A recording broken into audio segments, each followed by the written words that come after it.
Hello everyone. नमस्कार। Rock engineering में हम रॉक के फेलियर क्राइटेरियाज के बारे में पढ़ रहे थे।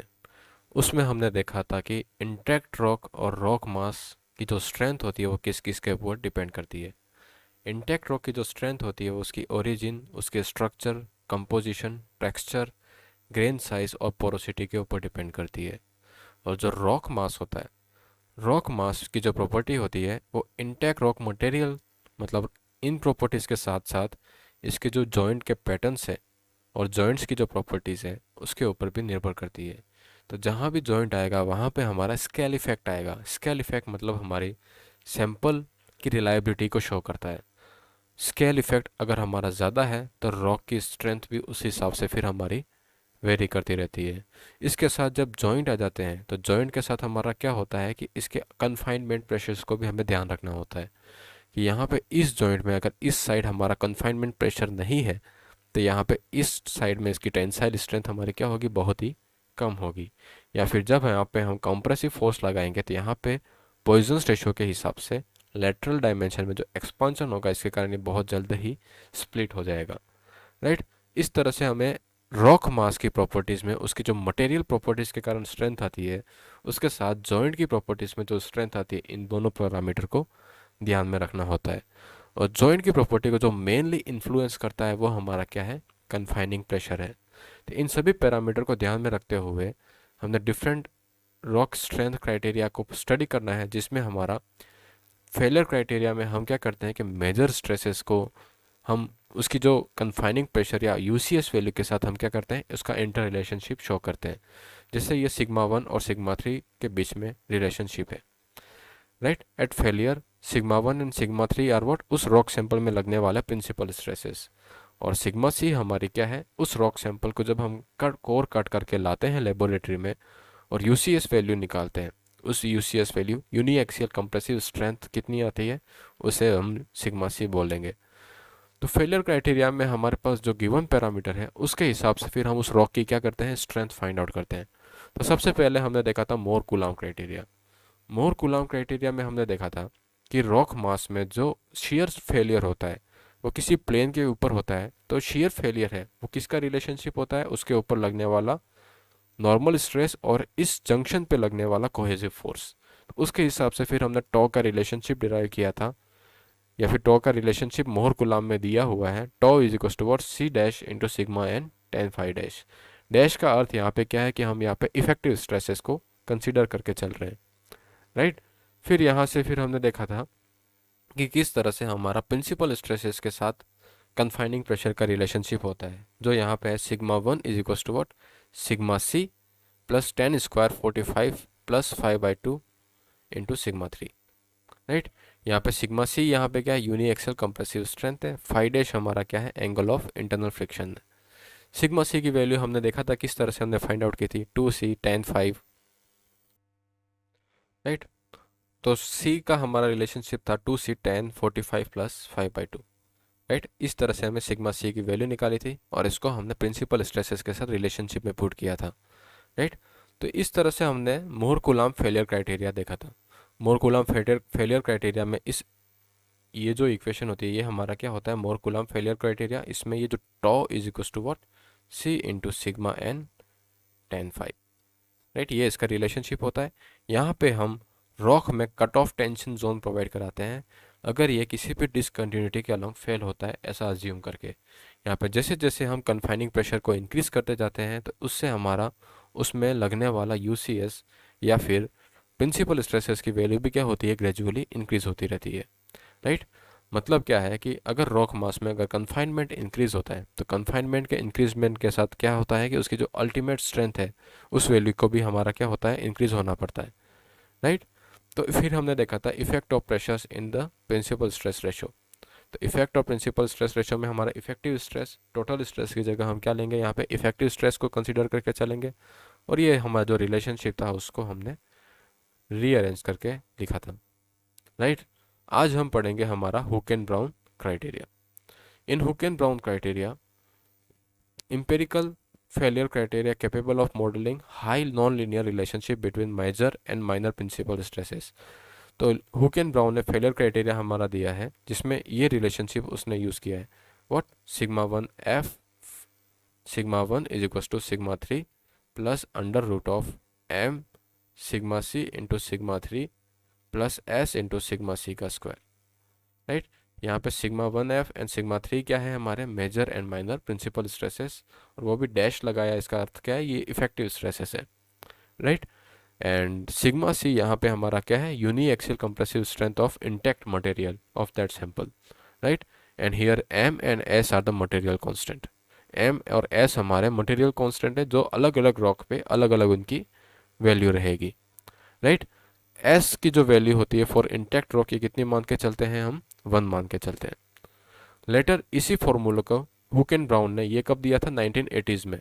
फिर 2002 में इसी फॉर्मूले, इसी रिलेशनशिप को इन्होंने डिराइव किया और मॉडिफाइड किया, और इस रिलेशनशिप को इन्होंने बोला sigma 1 dash is equal to what, sigma 3 dash plus sigma C bracket M into sigma 3 dash upon sigma C plus S की पावर ए। अब यहाँ पे ये स्क्वायर रूट को उन्होंने एक और पैरामीटर ए से रिप्रेजेंट कर दिया, और इस इक्वेशन को उन्होंने मॉडिफाइड फॉर्म में लिखा है। Subsequently the m is represented here is mb, okay.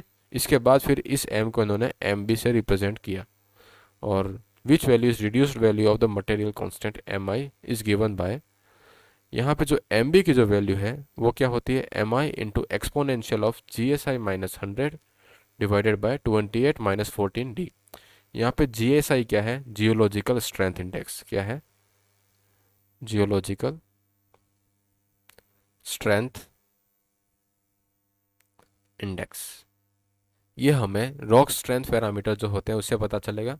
D यहाँ पे क्या है, हमारा डिफॉर्मेशन कांस्टेंट, क्या होता है, डिफॉर्मेशन कांस्टेंट। डिफॉर्मेशन कांस्टेंट का मतलब क्या होता है कि जब किसी रॉक मास के अंदर हम कोई कैविटी ड्रॉन करते हैं, या फिर कैविटी पुट करते हैं, या फिर कैविटी एक्सकेवेट करते हैं, तब क्या होता है कि इसके सराउंडिंग रॉक मास में कुछ ना कुछ स्ट्रेस रिलीव हो जाएंगे, क्रैक्स डेवलप होंगे। तो इस क्रैक्स के कारण क्या है कि इस रॉक, सराउंडिंग रॉक में क्या होता है, डिफॉर्म्ड रॉक बनती है। इस डिफॉर्म्ड रॉक की कितनी डिग्री ऑफ डिफॉर्मेशन हुआ है उसको हम रिप्रेजेंट करते हैं इस फैक्टर डी से। अगर रॉक मास यहाँ पे हमारी कैसी है, इंटैक्ट है, तो डिग्री ऑफ डिफॉर्मेशन क्या रहेगा, हमारा 0 रहेगा। तो इंटैक्ट रॉक के लिए हमारी डी की वैल्यू कितनी रहती है, 0। और हाईली फ्रैक्चर्ड रॉक मास जो होता है उसके लिए हमारी डी की वैल्यू कितनी रहेगी, मैक्सिमम 1 के बराबर, ओके। इसी इक्वेशन में हमारे S and A are the constant of the rock mass, है ना। और एस और ए की वैल्यू हम किस तरह से निकालते हैं, यहाँ पे एस की वैल्यू निकालने के लिए भी हमारे पास इन्होंने रिलेशन दिया हुआ है, exponential of GSI minus 100 divided by 9 minus 3d। GSI क्या है, हमारा geological strength index, and I हमारा डी क्या है, हमारा डिफॉर्मेशन कांस्टेंट। एंड यहाँ पे ए की जो वैल्यू होती है उसके लिए इन्होंने एम्पेरिकल रिलेशनशिप दिया है, 1/2 प्लस 1/6 ऑफ ई की power minus GSI upon 15 minus E raise to power minus 20/3। आपको इन रिलेशनशिप को ध्यान रख के ही किसी भी रॉक मास की स्ट्रेंथ और फेलियर क्राइटेरिया को डिराइव करना होगा, ओके। ए एस ये जो वैल्यूज़ हैं ये हमारी अलग अलग रॉक के ऊपर अलग अलग आती है। इन वैल्यू को निकालने के लिए हमें उसका GSI पैरामीटर पता होना चाहिए जो उसकी रॉक के जो फ्रैक्चर क्राइटेरिया है उनके ऊपर ये डिपेंड करता है, ओके। उसके हिसाब से फिर हमारा जो कंपेरेटिव स्टडी करें अगर मेजर प्रिंसिपल स्ट्रेस और माइनर प्रिंसिपल स्ट्रेसेस के बीच में, मोर कूलाम क्राइटेरिया और हुक एंड ब्राउन एनवलप और फेलियर एनवलप, ओके। तो मोर कूलाम क्राइटेरिया हमारा सिग्मा 1 इज इक्वल टू ये था, sigma 1 is equal to what, sigma C plus what, sigma 3 into 10 square 45 plus 5/2। ये हमारा क्या था, मोर कूलाम क्राइटेरिया। यहाँ पे सिग्मा सी को हमने इस तरह से भी लिख सकते हैं, 2 सिट cos 5 अपन 1 माइनस sin 5। ये रिलेशन कैसे आया था, ये हमने डिराइव भी किया था। उसी के मॉडिफाइड फॉर्म में हुक एंड ब्राउन ने हमारा क्या दिया है, उसका एम्पेरिकल रिलेशनशिप दिया है। एम्पेरिकल रिलेशनशिप हमारा किस तरह से डिराइव होता है, अलग अलग रॉक मास पे अलग अलग एक्सपेरिमेंट करके एक कॉमन कर्व्स ड्रॉ करते हैं।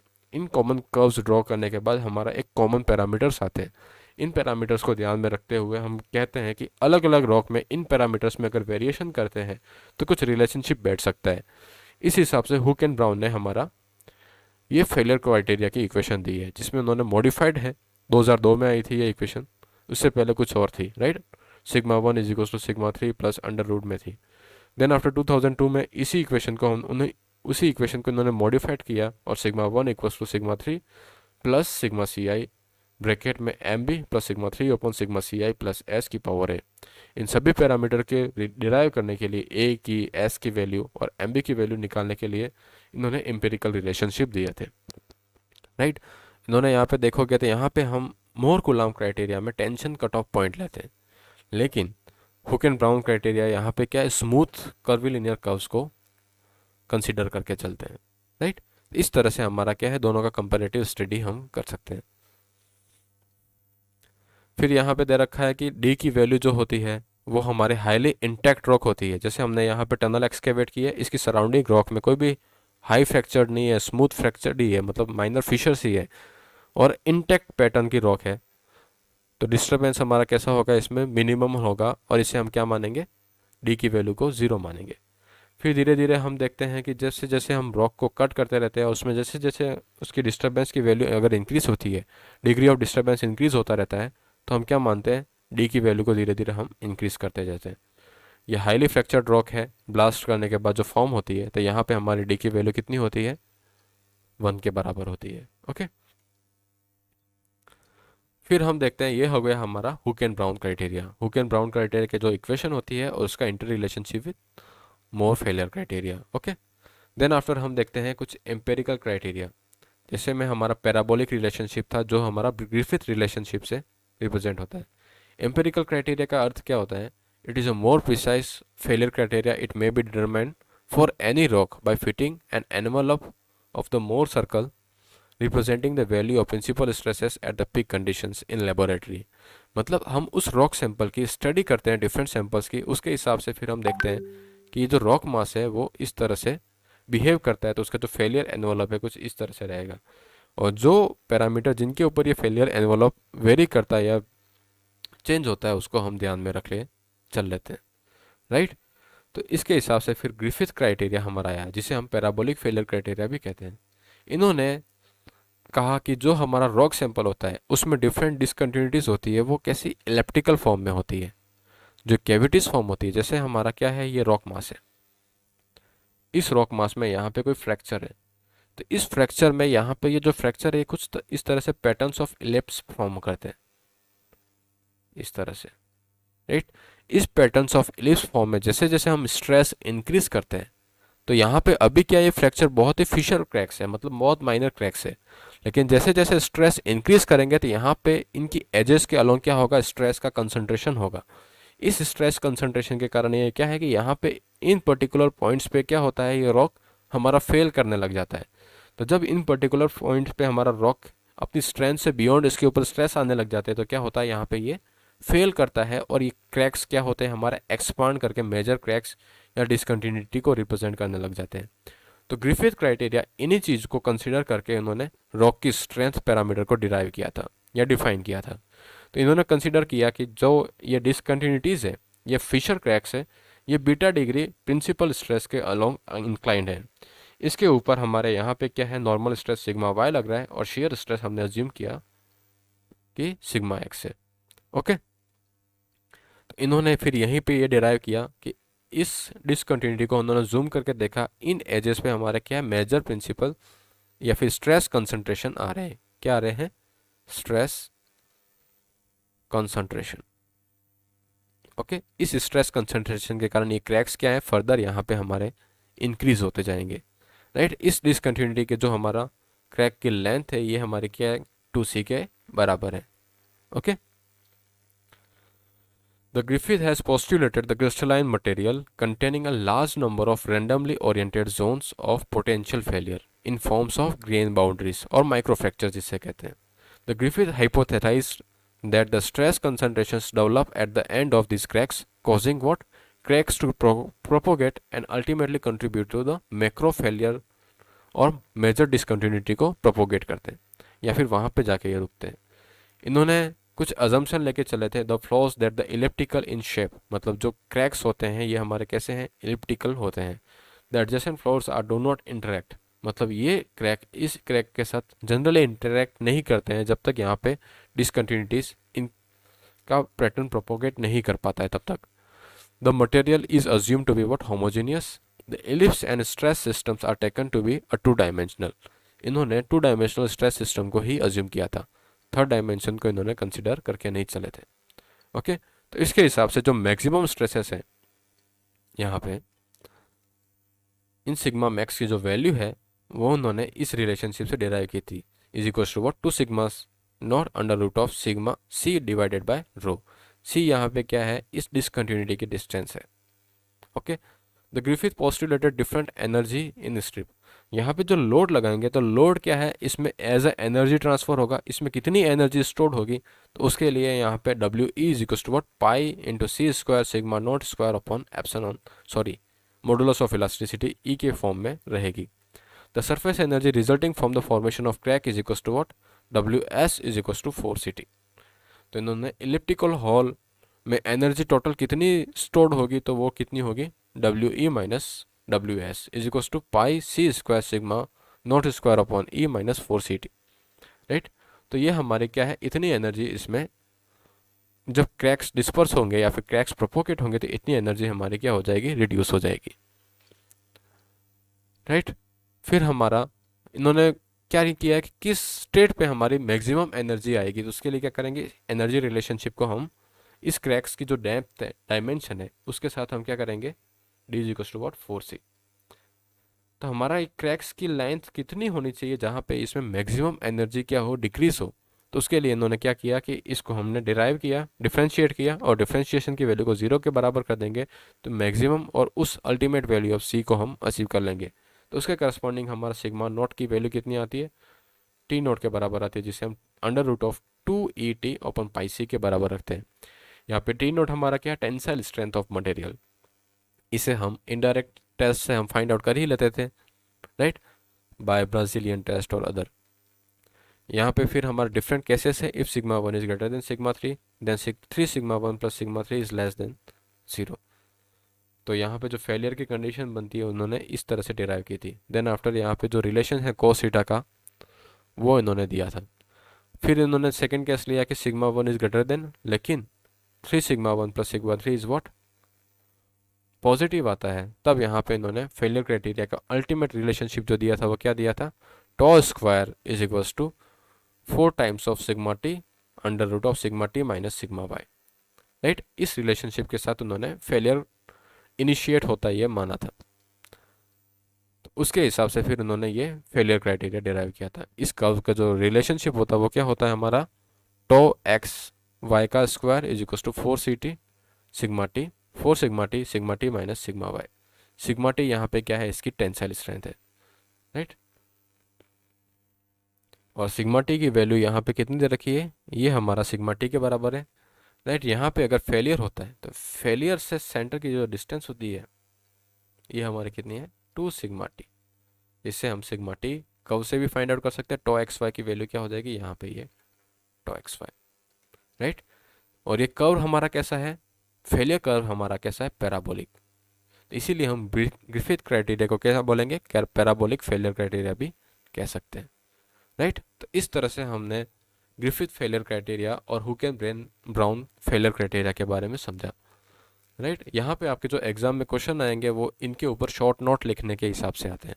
तो आई होप आप इसके ऊपर आप कुछ ना कुछ कमेंट लिख सकते हो और इसके ऊपर आप कुछ ना कुछ पढ़ के लिख सकते हो, राइट। तो ये क्लास हम यहीं एंड करते हैं। अगली क्लास में हम अलग नेक्स्ट फेलियर क्राइटेरिया जैसे रामामूर्ति फेलियर क्राइटेरिया है, बार्टन्स मेथडोलॉजी के बारे में पढ़ेंगे। देन आफ्टर फिर हमारी बियरिंग कैपेसिटी ऑफ सॉइल्स किस, रॉक मास किस तरह से डिटरमाइन करते हैं, इनके बारे में पढ़ेंगे। ओके, तो ये क्लास हम यहीं एंड करते हैं। थैंक यू सो मच, जय हिंद।